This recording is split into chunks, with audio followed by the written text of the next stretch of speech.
palabras de vida. Pedro estaba diciendo prácticamente: no hay ningún consejo de ninguna persona que nos dé esta vida, este aliento de vida. Por más dura que sea la palabra, dínoslo tú, Cristo Jesús. Porque solamente tú sabes nuestro pasado, el presente y nuestro futuro. Solamente tú puedes revelarnos y puedes, como a Pablo, venir y confrontarnos, cambiar nuestro presente hacia un futuro de gloria. Por eso vamos a ir a la palabra y vamos a leer Hechos 21, 37. Hechos 21, 37. Dice así la palabra: defensa de Pablo ante el pueblo. Cuando comenzaron a meter a Pablo en la fortaleza, dijo al tributo: ¿se me permite decir algo? Wow, parece lo que ha sucedido. Y él dijo: ¿sabes griego? ¿No eres tú aquel egipcio que levantó una sedición antes de estos días y sacó al desierto los 4,000 sicarios? Entonces dijo Pablo: yo de cierto soy hombre judío de Tarso, ciudadano de una ciudad no insignificante de Cilicia, pero te ruego que me permitas hablar al pueblo. Y cuando él se le permitió, Pablo, estando en pie en las gradas, hizo señal con la mano al pueblo, y hecho gran silencio, habló en lengua hebrea diciendo: varones hermanos y padres, oíd ahora mi defensa ante vosotros. Y al oír que les hablaba en lengua hebrea, guardaron más silencio. Y él les dijo: yo de cierto soy judío, nacido en Tarso de Cilicia, pero criado en esta ciudad, instruido a los pies de Gamaliel, estrictamente conforme a la ley de nuestros padres, celoso de Dios, como hoy lo sois todos vosotros. Perseguía yo este camino hasta la muerte, prendiendo y entregando en cárceles a hombres y mujeres, como el sumo sacerdote también me es testigo. Y todos los ancianos, de quienes también recibí carta para los hermanos, y fui a Damasco para traer presos a Jerusalén también a los que estuviesen allí, para que fuesen castigados. Amén. Vamos a dar una pausa y vamos a hablar que ya no es Saulo, sino es un Pablo hablando de cómo era su vida siendo Saulo. Era un Pablo que hablaba una lengua que conocían esos conocedores. Él vino arrestado, vino hacia estos grandes eruditos y los confrontó con una lengua hebrea. Y quiero decirles que vino a hablarle en el lenguaje que ellos entendían, el lenguaje de los convertidos. Ya no era un Saulo el que perseguía, dice, a hombres y mujeres para encarcelarlos y soltaba sicarios para mandar a matar a los cristianos, sino era un Pablo que venía con el mismo lenguaje. Y dice así, Pablo relata su conversión: pero aconteció que yendo yo al llegar cerca a Damasco, como a mediodía, de repente me rodeó mucha luz del cielo y caí al suelo, y oí una voz que me decía: Saulo, Saulo, ¿por qué me persigues? Y entonces respondí: ¿quién eres, Señor? Y me dijo: yo soy Jesús de Nazaret, a quien tú persigues. Amén. Y entendíamos que este Saulo no creía en Jesucristo, no perseguía a Jesucristo. Él estaba persiguiendo a los seguidores de Jesús. Él estaba caminando por vista y él no miraba a Jesús con unos ojos espirituales. Él miraba ¿a quién? A los seguidores de Jesús, al legado de Jesús, a los cristianos. Pero Jesucristo lo confronta y le dice: Saulo, Saulo, ¿por qué me persigues? Porque escrito está, y dice la palabra: antes que te persigan a ti, cristiano, hijo de Dios, antes que te persigan a ti, me están persiguiendo a mí. Por eso Pablo comienza a narrar esta conversión. Y esta parte de la palabra nos enseña que antes de nosotros luchar en contra de la palabra de Dios, del poder de Dios, del mover del Espíritu Santo, o de la permanencia y del crecimiento de un hijo de Dios, cuando uno quiere ser tropiezo, antes de ir a ser tropiezo de todo ello, estamos siendo tropiezo para el resbaladero. La roca es Jesús. Y muchos de los cristianos están parados en la roca. Pero hay muchos que piensan que esa roca es para caminar y tropezarse. Y así actuaba Saulo, porque él era erudito de la palabra. Dice que él toda su vida era conocedor, y nosotros hemos podido convivir cerca de personas cristianas que desde muy pequeños nos han querido mostrar la palabra, pero no escuchábamos.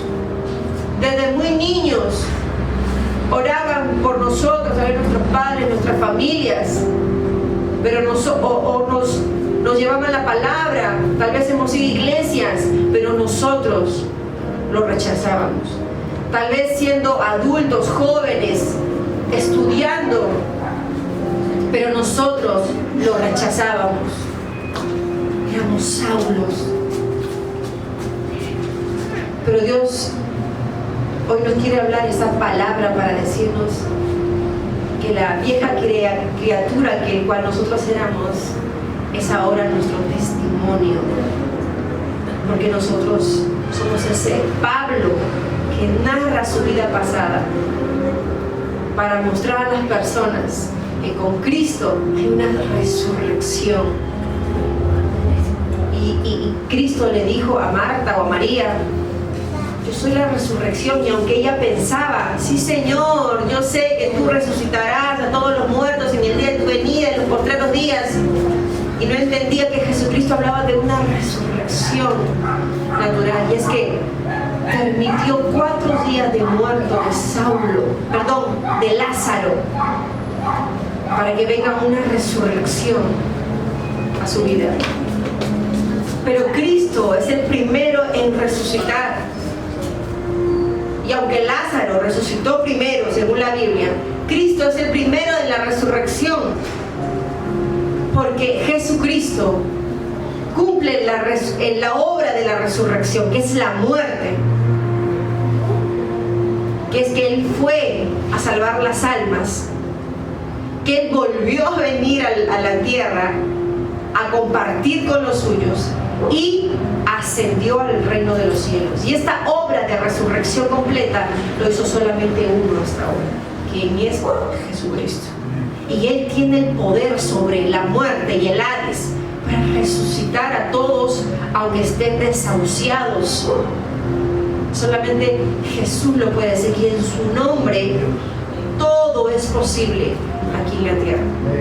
Y vemos cómo Jesucristo le dice a este joven que quería seguirle, pero quería enterrar todavía a su padre que había muerto, y Jesús le dijo: deja que los muertos entierren a sus muertos y tú ven y sigue.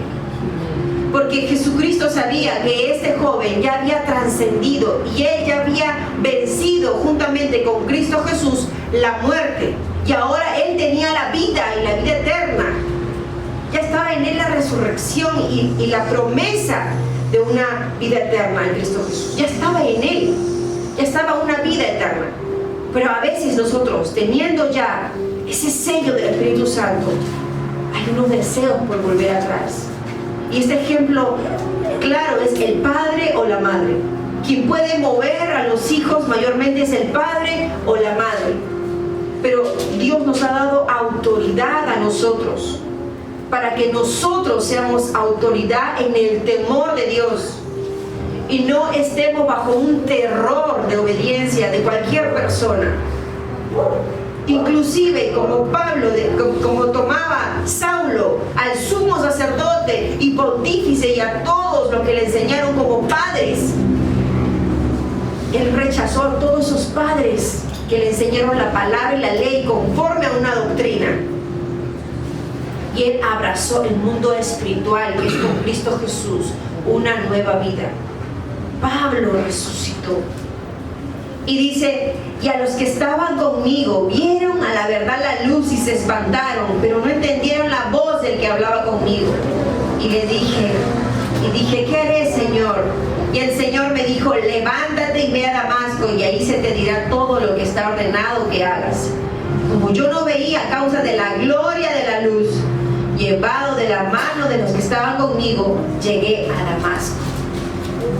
Porque en esta transición de dejar las tinieblas y abrazar la luz, no hay un entendimiento de qué está sucediendo, pero sí hay una obediencia de la voz. Hay una obediencia de un plan que es Jesucristo me está diciendo que yo vaya a Damasco.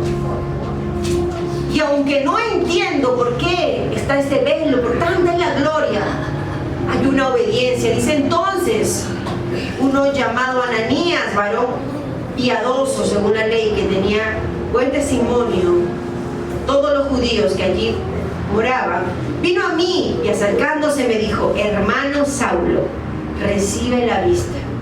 Yo aquella misma hora recobré la vista y lo miré.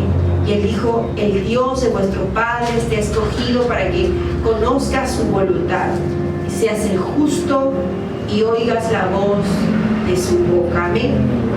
O sea, a ese perseguidor que ponía las piedras para que los cristianos se caigan, a ese que soltaba sicarios para que mandaran a matar, a ese que mandaban a matar a los niños, a las mujeres y a los hombres, a ese perverso y malo, el Señor ya le tenía preparado un propósito en su vida. ¿Y qué era? Era que escuchara la voz de Dios. Amén. Amén.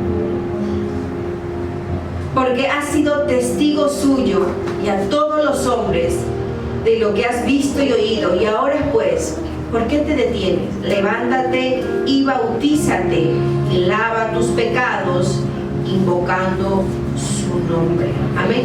Entonces lo que el Señor le estaba diciendo a este profeta que he enviado para dar una palabra a Saulo era que esta conversión era dejar las vestiduras, las ropas viejas, las antiguas, las manchadas, el pecado, la inmundicia y todo lo malo, es decir, el reino de las tinieblas.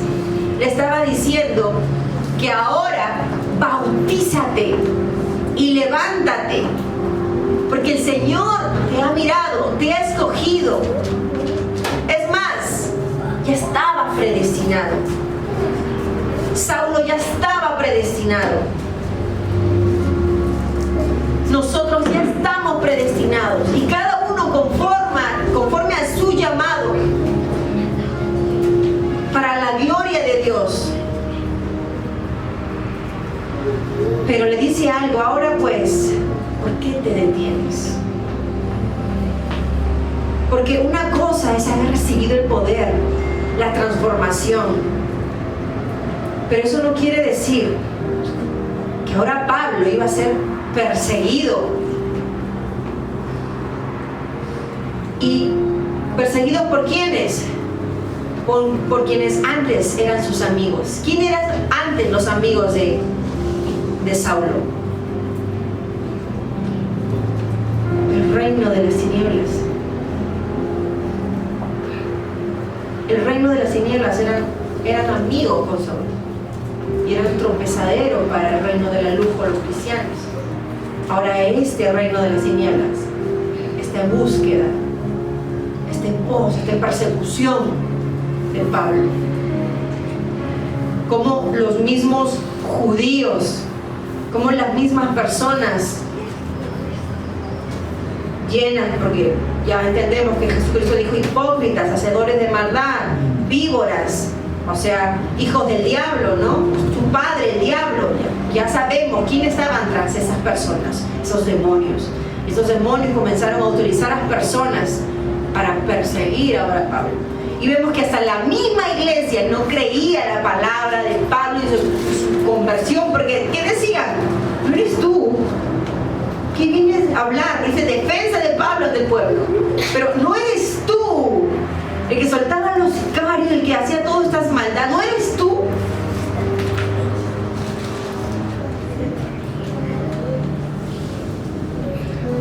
Y aconteció, vuelto a Jerusalén, que orando en el templo me sobrevino un éxtasis. Y le vi que decía, date prisa y sal prontamente de Jerusalén, porque no recibirán tu testimonio cerca de mí. Y yo dije, Señor, ellos saben que yo encarcelaba y azotaba en otras sinagogas a los que creían en ti. Y cuando se derramaba la sangre de Esteban, tu testigo, yo mismo también estaba presente y consentía su muerte y guardaba la ropa de los que le mataban. Pero me dijo, ve, porque yo te enviaré lejos de los gentiles. Amén. Y aquí le estaba diciendo, ve, porque tú tienes una misión. Levántate porque tú tienes un propósito. Predica la palabra, evangeliza. Lleva mi Espíritu Santo. Lleva el testimonio de vida que te he dado. Y esta conversión, porque esto es lo que el Señor ha hecho. Y esto es algo que Dios quiere que hagamos nosotros. Porque muchos somos los que seguimos esperando una palabra de una persona. Que me suelte la profecía, que me suelte la palabra. Inclusive buscar en el YouTube la palabra que yo quiero que Dios me dé en la boca de algún pastor, alguna pastora.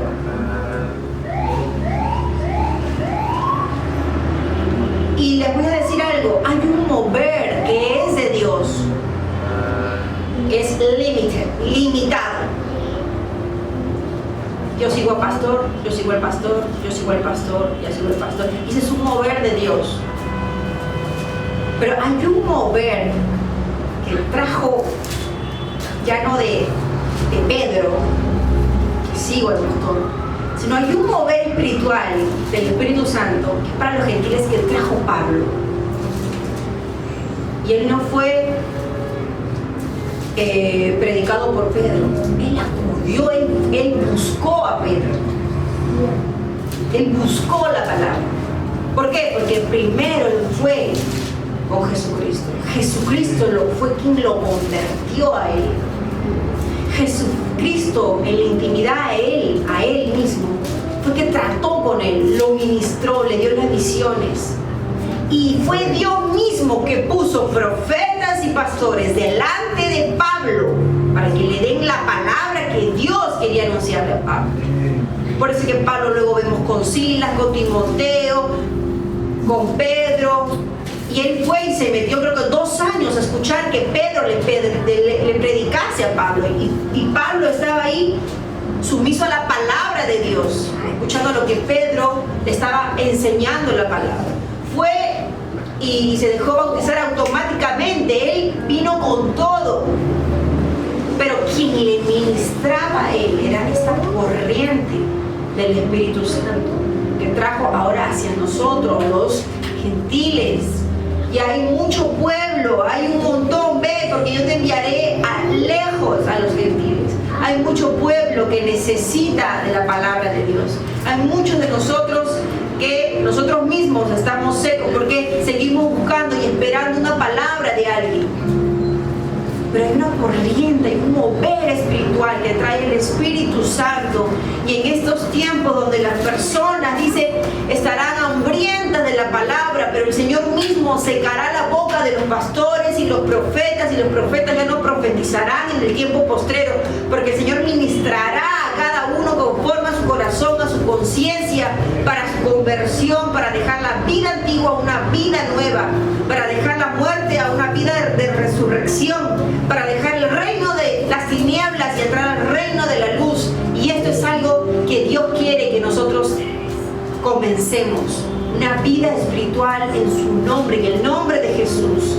Vivir una vida espiritual de amor, de paciencia, de esperanza, de reconciliación y de amor genuino, de afecto fraternal, donde tengamos dominio propio, de tener la conciencia y el temor de Dios, de no hacer lo malo, de no pecar, porque todos sabemos cuáles son las cosas malas que nos persiguen y nos acechan. Pero ¿quién es el que tiene el dominio propio para vencer? ¿Quién es el que tiene ese temor de Dios para decir, yo no quiero enojar a Dios, yo no quiero que Dios se aleje de mí, yo quiero seguir con el amor de Dios? ¿Quién ya se hartó de vivir una vida mundana y carnal, satisfaciendo su carne y luego batallar y luego luchar con su mente y luego maltratarse y luego vivir esa infelicidad diariamente? ¿Quién es el que ya se hartó y dice, yo ahora quiero vivir en la pureza, en la santidad y en la espera de que Jesucristo viene por los suyos y yo soy uno de los suyos? ¿Quién es ese el que está en esta corriente que trae el Espíritu Santo? El que beba no tendrá sed jamás, porque está bebiendo del agua viva que lo trae Jesucristo. No es un pozo, no es un estanque, es una corriente. Y todo aquel que beba vivirá eternamente y no morirá. Y esto lo trae Jesucristo. Amén. Amén y amén. Gracias, Señor.